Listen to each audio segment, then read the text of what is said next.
Avengers Endgame is one of the most enjoyable movies I've ever seen. Did Disney also try to cram in its liberal agenda on an unsuspecting audience? It's Bruce Wham on Spirit Life with another Christian movie review. I'll try to keep this one quick and spoiler-free. Spirit Life! Positive elements. The crowd that I watched the movie with on Friday night erupted in applause and cheering about a dozen different times, and for good reason. The movie was fun and exciting, and if you're a Marvel fan, it pays off in a big way. They pay the right kind of attention to each character, each one gets their chance to shine, and the plot and story really adds up in a big way from the last 10 years in a satisfying way. As you would expect from a comic book film, there's lots of fighting, but it's stylized fighting. There's one very visceral moment, but there's no gore. In fact, one of the characters kills some villains, and some of the other characters say, hey, that's not the right way to do things. I appreciated that. Another positive element that really spoke to me was when one of the characters had failed in a big way, and they wallowed around in self-pity. They were comparing themselves to the perfect version of themselves, and I've done that before. I've had those moments of self-condemnation. Really, it's just pride, being shocked at myself for not doing better. And the Lord had to deal with my heart to show me my identity is in Him, not in my performance. In the movie, they don't reference the Lord, but other characters help to bring that first character out of that self-pity in a really inspiring way. Negative elements. This isn't prude Christian movie reviews, but Christians should be, I think, careful with their tongues, and this movie has a lot of foul language. If it was the villain who was cursing the good guys, that might make a difference, but most of the foul language in Endgame was spoken by the heroes for comedic effect.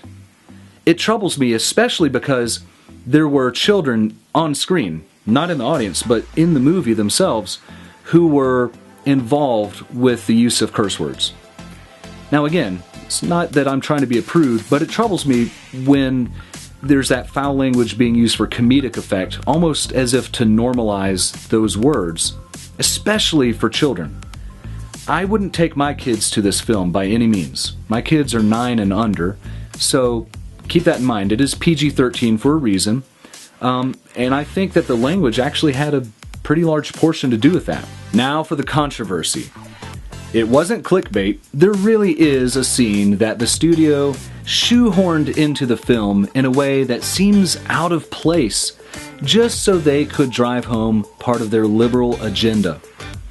Now, to be specific, I won't give spoilers, but it's not one of the main characters, but a gay relationship is referenced in a way that's an obvious attempt to normalize that. Now, gay relationships do exist, but not as often as Hollywood wants us to think, and the Bible does say that it's a sin.